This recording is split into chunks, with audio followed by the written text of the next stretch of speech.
Good morning. Just a little bit of music to start my video off. I tried doing it on the tablet and I done an awesome show and now it won't upload. So I don't think I cleaned this off very well. So I'm kind of repeating the show that I originally done this morning on my tablet, which is okay. I can read it again and again and again and again. It won't matter. You're going to gain something from it every time. So let's do what I was going to do. This is called Before the Disruption. Good morning, too. Good morning to all my brethren, all my fellow believers. Cheers from Canada, the great unfolding. Drink of my coffee, it's good. Before the disruption. Now that God's Word has given us a glance at the place in which our selection belongs, the time follows immediately without a break. It was before the disruption. Ephesians chapter 1 verse 3. By means of this expression, our exalted position is greatly emphasized. The usual translation, before the foundation of the world, quote unquote, demands a further explanation of the word disruption.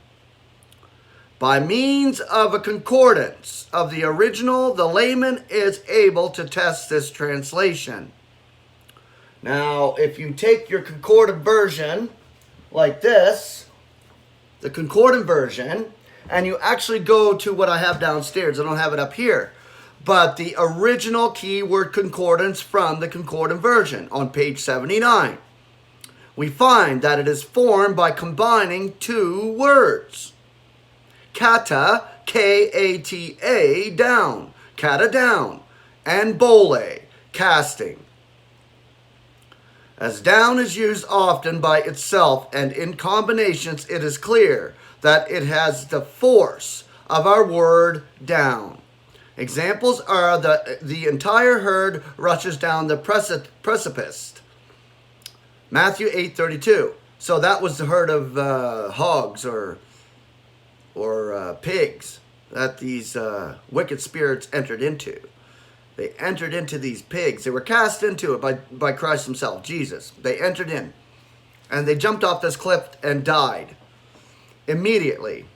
Matthew chapter 8, verse 32.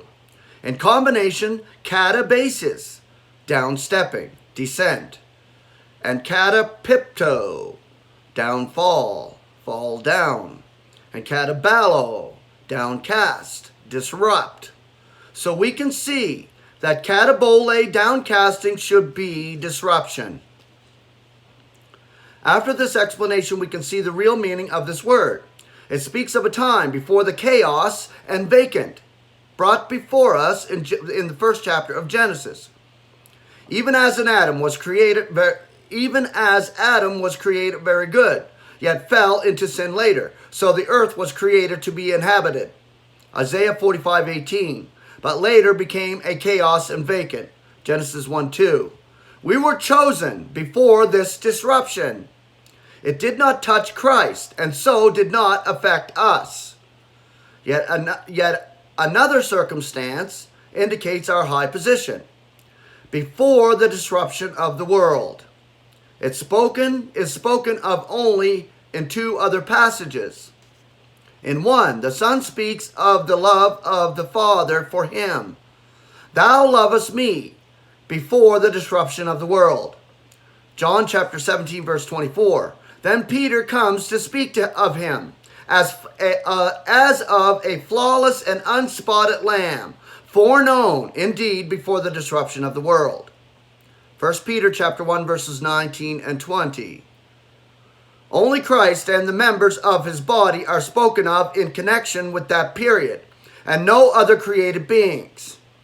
The disruption is one of the greatest monuments in the course of God's plan of salvation, which separates that which is before and from that after. This event into two very different stages.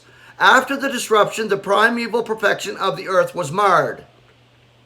That which began after the disruption is not in the same class with that which began before. Nowhere else is the difference between us and Israel so plainly evident, and our superior place set forth more clearly. In the unveiling of Jesus Christ is a passage that tells us that all who will be worshiping the wild beasts, except those whose names is written in the scroll of life of the Lambkin slain from the disruption of the world. Revelation chapter 13 verse 8. This small company who are true to Christ are Israelites and belong to the bride of the Lambkin. At this time, the saints in the body of Christ are already with the Lord.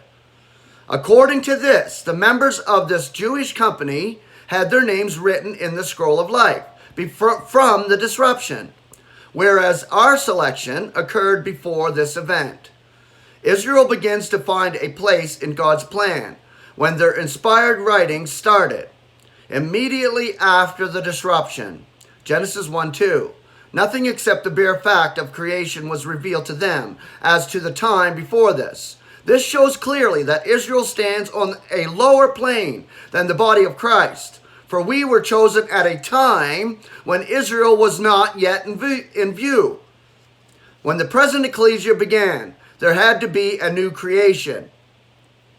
2 Corinthians chapter 5 verse 17 and Galatians 6:15. Thus we are associated in spirit with the new creation, where once again the disruption is reversed and the consummation restores all to more than pristine perfection. The divine dealing which associates us with such perfection is described accordingly. We to be holy and flawless in his sight, Ephesians 1:4. It would be a lack of perception and a mistake if we connect this lofty and gracious position with a shall or should. That is to distort it as if it were something for us to strive for. We don't strive for our salvation in the sense of that. We were chosen before the disruption in Christ. So what is anything in us that is going to do anything? Think about it. It is not of us. It is Jesus Christ's faith alone. We were chosen before the disruption and called during this lifetime to a realization of our calling. Truly tremendous. It is only God's doing that has severed us from the rest. The opposite of holy is common. And this expression may aid us to understand the essence of holiness. By common or profane, we may indicate something sinful, unclean, or vile. But here the word has another nuance. In the concordant keyword concordance, it is defined as belonging to all equally.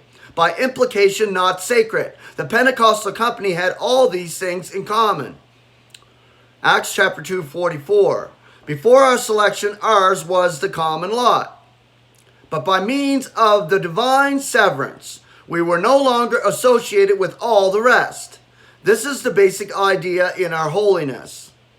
As it was done by God and for him, it implies the further sense of sinlessness.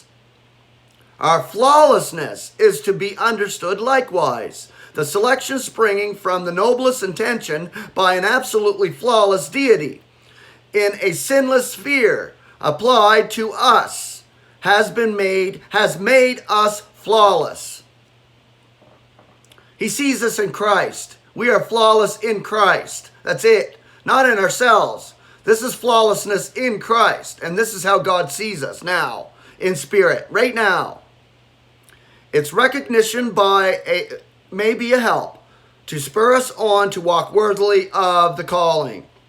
Ephesians 4:1. And to keep ourselves separate from this sinful scene, blameless and artless in the midst of a generation crooked and perverse, among whom you are appearing as luminaries in the world. Philippians chapter 2, verse 15. Let us remember that we live in his presence, and who would like to cause him sorrow by the sight of a sinful and disobedient life? In love designating us beforehand, Our designation beforehand was already mentioned in Paul's Roman epistle, chapter 8, verse 29.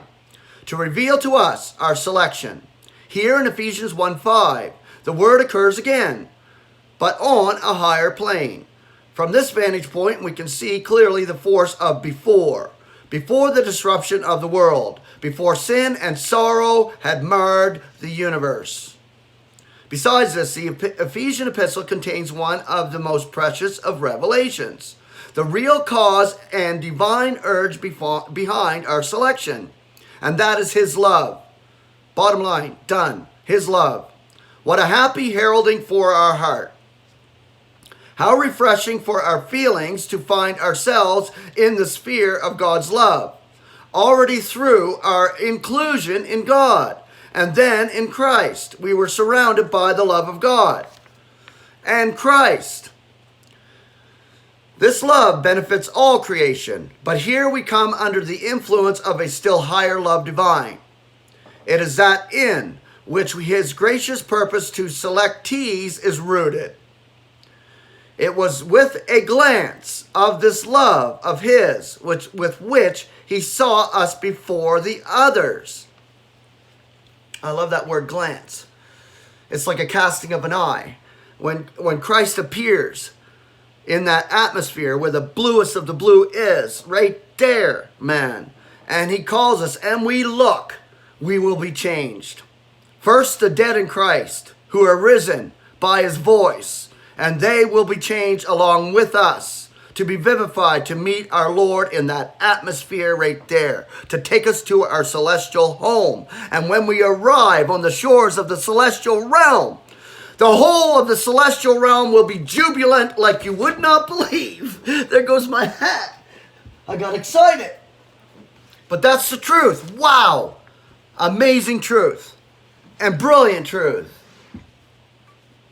It was with a glance of this love of his, with which he saw us before the others. This love is specially impressive, and there was as yet nothing in us to see which might attract his heart. Only his gracious purpose effected this. Therefore, every member, yes, the whole ecclesia, is a pure production of his love. God, being rich in mercy, because of his vast love with which he loves us, Ephesians 2:4, is therefore the cause of the salvation of all. What a dark background would there be for this love divine if it were exhausted by a salvation of the chosen, so that the rest would not only be passed by, but be tormented eternally. Oh God, it's not your choice. It is God's choice alone. In his love, he chooses, he calls, he gives his love solidly for all who he chooses, and eventually the salvation of all. But right now, we have that in Christ, in spirit, next to God, in Christ, among the celestials, seated there in spirit. But the riches of his love is sufficient to be a blessing to all. Whew! Powerful stuff. I love you all. Have a wonderful, wonderful day in the Lord.